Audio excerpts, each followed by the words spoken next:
Mga kabos, magandang araw sa atin dyan. Magandang araw sa inyo. Kumusta kayo mga kabos? So ngayon mga kabos, dito kami sa Master Coast Auto Repair Shop. Ngayon mga kabos, may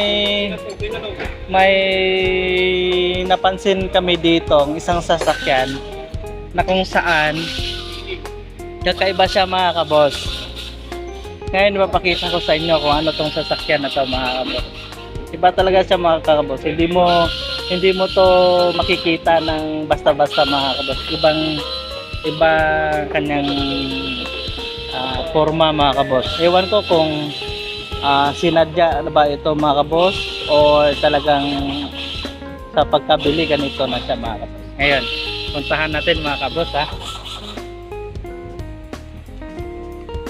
Sakay, tara.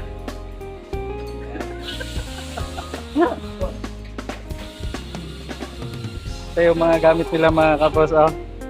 Toolbox. Yan na. Oh, mga kabos, ito yan. Kita mo dyan mga kabos, itong malaking sasakyan na yan. Ang taas yan mga kabos. Sa gulong pa lang mga kabos kasing taas ko na. Diba bihira lang natin mo ito makikita mga kabos. Ayan na. Ayan. Ayun. Hello pare. How are you? Fine. This is your car? Yes, this is my car. Fine pare, fine. So tingnan mo mga kabos. Oh. So ngayon mga kabos, ang pag-akyat nito mga kabos,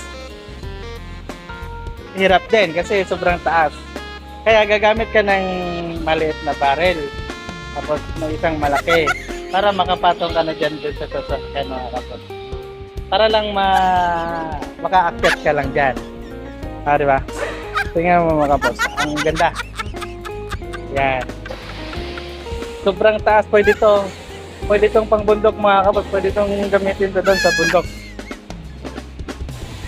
Kahit gaano pa kalalim yung baha na susuungin ito mga kabos, kayang-kaya. Sa sobrang taas at sobrang laki ng gulong, parang ang gulong ng ano mga kabos gulong ng bako.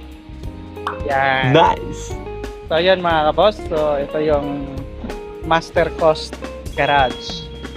So kung may mga sasakyan kayong mga sira mga kabos na kailangan i-repair, huwag lang kayong mag-atubili at pumunta dito sa Master Coast Garage mga kabos sa Las Altos. So ito yung mga kabos natin, nag-aabang sasakyan natin. Doon na naka-plaster ang mga kabos at titingnan na lang. Alright, so thank you mga kabos.